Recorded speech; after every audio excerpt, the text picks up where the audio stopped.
Salve a tutti e benvenuti in questo video quasi improvvisato. Qualche giorno fa stavamo chiacchierando sul gruppo Telegram.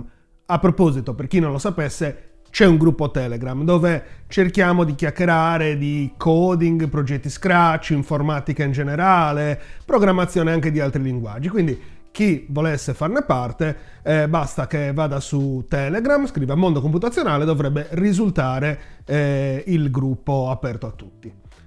Dicevo, stavamo chiacchierando sul gruppo Telegram di un progetto Scratch e da lì, come spesso accade, si passa da un argomento all'altro e siamo finiti per parlare di Deep Web.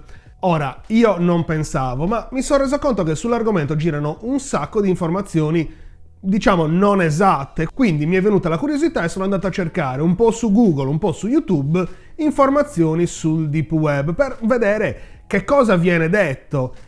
E sono rimasto comunque allibito perché su Google ho trovato tutta una serie di articoli di siti o di blog che in parte ne parlano, diciamo, in maniera corretta, in parte dicono delle cose ridicole molto spesso, cioè non si parla mai di cosa è tecnicamente, di cosa realmente sia il Deep Web, ma si raccontano solo leggende sul lato oscuro, cioè quello che la gente fa sfruttando semplicemente una tecnologia. Quindi diciamo che le cose vengono romanzate un po' troppo. Su YouTube molto peggio, perché ho trovato veramente pochi video che trattano l'argomento in maniera, diciamo, sensata. La maggior parte dei video fanno proprio quello che ho detto prima.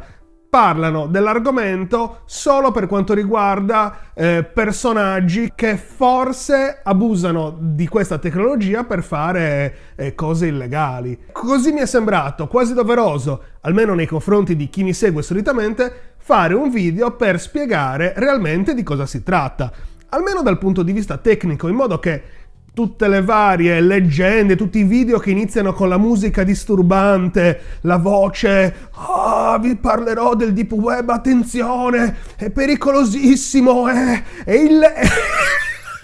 illegale. Bellissimo. Vorrei che, insomma, chi mi segue possa fare distinzione tra quello che è una leggenda, quello che è la realtà, quella che è una tecnologia e quella che è una tecnologia utilizzata male. Ovviamente ribadisco ancora una volta che non tutti i video e non tutti gli articoli che ho trovato parlano del Deep Web o del Dark Web in maniera ridicola. Quindi non voglio stare a fare critiche, semplicemente ho visto che molti se ne approfittano per raccattare persone che si fanno impressionare facilmente. Quindi vorrei spiegare realmente di che cosa si tratta. Per farlo direi che prima dobbiamo capire cosa è il web. Il web è un servizio che tramite internet ci permette di navigare tra varie risorse che stanno online. Chiaramente quello che sto dicendo è molto semplificato rispetto alla realtà, quindi prima che veniate a scrivermi ma non è perfettamente così perché...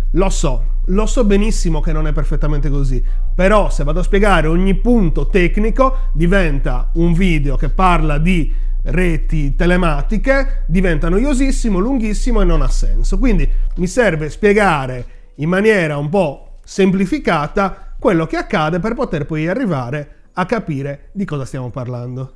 Quindi abbiamo detto che internet è la rete e il web il servizio che ci permette di navigare tra le varie risorse. Per semplificare diciamo che le risorse sono i siti web. I siti web sono un grande ipertesto che sta su server web e che può essere navigato tramite link, che sono delle connessioni tra pagine web che possono essere dello stesso sito o di siti esterni. Un server web invece è un computer che è configurato in una maniera particolare su cui risiede fisicamente il sito che si può andare a visitare. Ok, come si visita solitamente il web?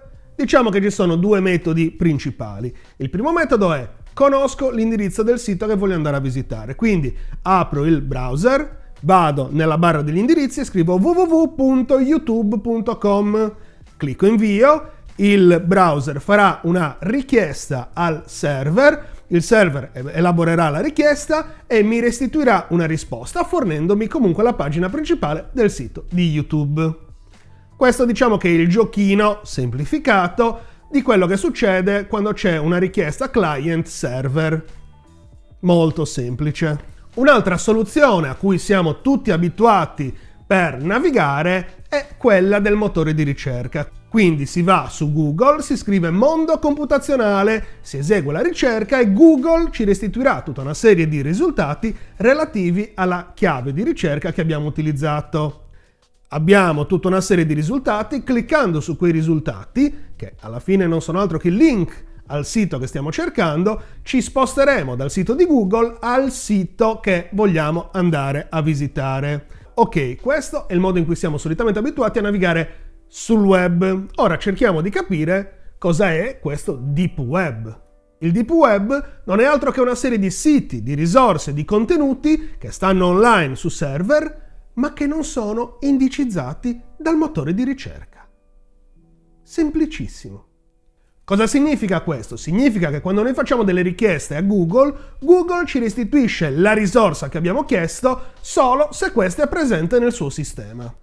Ma come fa quella risorsa ad essere presente nel sistema di Google? Ci sono vari modi. Il più semplice è che il proprietario della risorsa segnali a Google l'esistenza di quella risorsa. Esiste un modulo, si segnala il sito che si vuole far indicizzare e Google poi nel tempo provvederà a indicizzarlo. Un altro sistema invece è lasciar fare proprio a Google, cioè se non si segnala il sito a Google, Google probabilmente provvederà da solo a indicizzare il sito perché, come ho detto prima, molte pagine web sono connesse tramite link ad altre pagine web.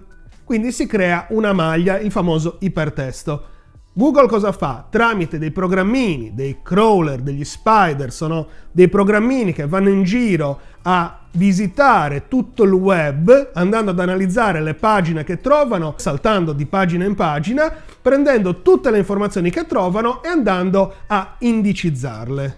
In questo modo diciamo che Google crea un grandissimo database dove sono indicizzati tutti i siti e le risorse web che riesce a trovare grazie a questi programmini e in questo modo quando noi facciamo una ricerca ci può restituire dei risultati. Quindi se un sito è connesso ad altri siti e noi non andiamo a segnalarlo, probabilmente Google riuscirà lo stesso a indicizzarlo, a meno che il sito poi non sia privato, chiuso in maniera particolare. Ora però c'è da dire che non tutti i siti vengono segnalati a Google e non tutti i siti sono connessi ad altri siti. Non tutti i siti offrono libero accesso a questi programmini che Google utilizza per andare a analizzare le pagine web e quindi in questi casi cosa succede? Succede che Google non può indicizzare tutto questo materiale, che in realtà poi è la maggior parte del materiale che sta online. Quindi il Deep Web non è altro che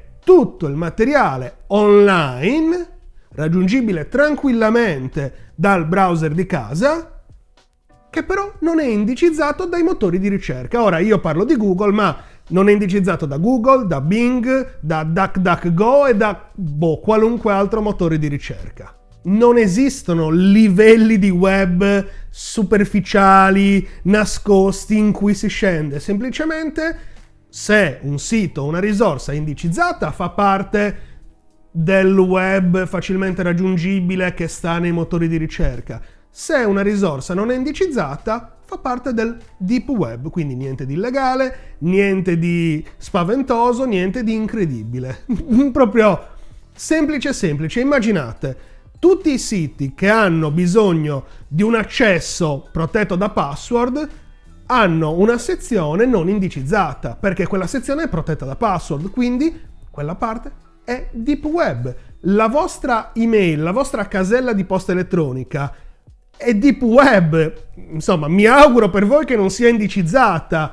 Netflix ha tutta una parte, chi lo usa lo sa, che è protetta da password per poter andare a vedere i film. E quella parte lì non è indicizzata, quello è Deep Web. Un altro tipo di risorsa che si trova nel Deep Web sono i siti dinamici, contenuti dinamici che si modificano in base all'azione dell'utente. Quelli non possono essere indicizzati perché non esistono, si creano sul momento in tempo reale in base all'azione dell'utente. Quelli sono deep web. Ci sono poi ovviamente a livello tecnico tutta una serie di file che non hanno indicizzazione, come file che, come per esempio file con script JavaScript, quelli ovviamente non possono essere indicizzati, oppure tutta una serie di immagini che non sono collegate a nessuna descrizione testuale. Certo, Google negli anni si evolve sempre di più e riesce ad analizzare anche il contenuto delle immagini, questo poi è un altro discorso, però in linea di massima un file, come potrebbe essere un file flash o un'immagine che non riesce a essere decifrata da Google, quelli sono file che non vengono indicizzati e quindi fanno parte del deep web. Addirittura per chi utilizza Linux, gran parte dei pacchetti dei repository stanno sul deep web perché non sono indicizzati. Poi, ovviamente, oltre a tutto quello che abbiamo appena detto, ci sono tutta una serie di contenuti che sono stati banditi dai motori di ricerca in quanto illegali. State pensando già ai filmati che avete visto, dove si vendeva No, non parlo di quello. Quelle sono altre cose.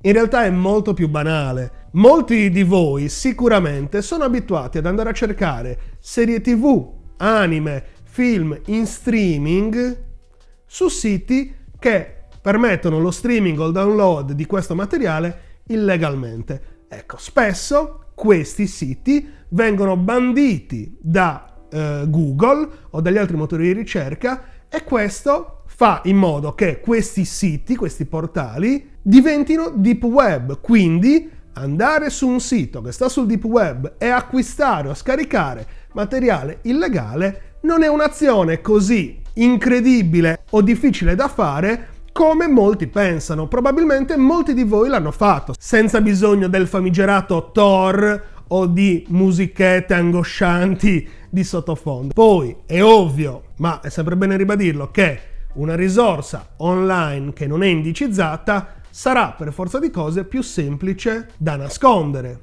e quindi sarà più facile che contenga magari materiale illegale.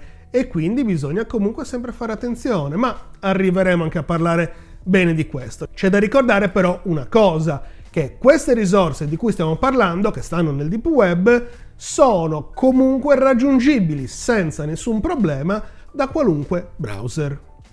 Basta semplicemente conoscere, per sentito dire, per qualcuno che ne parla, per siti che spiegano come fare, semplicemente basta sapere come raggiungere queste risorse. Io parlo di risorse, ma intendo magari siti internet o simili. Forum magari. Ecco, tra l'altro i forum, tutti quelli che hanno necessità dell'iscrizione con username e password per poter andare a leggere le discussioni, ecco, quelli sono deep web, perché quelle discussioni non possono essere indicizzate dai motori di ricerca. Bene, ora mi aspetto che qualcuno dica: ma mio cugino mi ha fatto vedere un video dove con Tor hanno fatto delle cose incredibili, hanno visto quello lì che faceva delle cose orribili, vendevano materiale. Sì, ok, molto bene, ci sono tutta una serie di risorse nel deep web che sono raggiungibili soltanto utilizzando delle particolari reti che rendono anonimi. Tor è una di queste, è una darknet. La darknet permette di andare a recuperare risorse che stanno nel dark web. Oggi volevo soltanto spiegare cos'è il deep web, spiegare con la scusa un po' come funziona il web in generale e far capire che non per forza è un qualcosa di pericoloso o di dannoso, illegale, è semplicemente materiale non indicizzato. Spero di aver fatto un po' di chiarezza. Preparerò sicuramente un prossimo video dove parlerò delle darknet e del dark web e per oggi direi che possiamo fermarci qui. Se avete trovato interessante questo video vi chiedo come sempre di lasciare un like, ricordatevi di iscrivervi al canale, noi ci vediamo al prossimo video sulle darknet. Un saluto a tutti!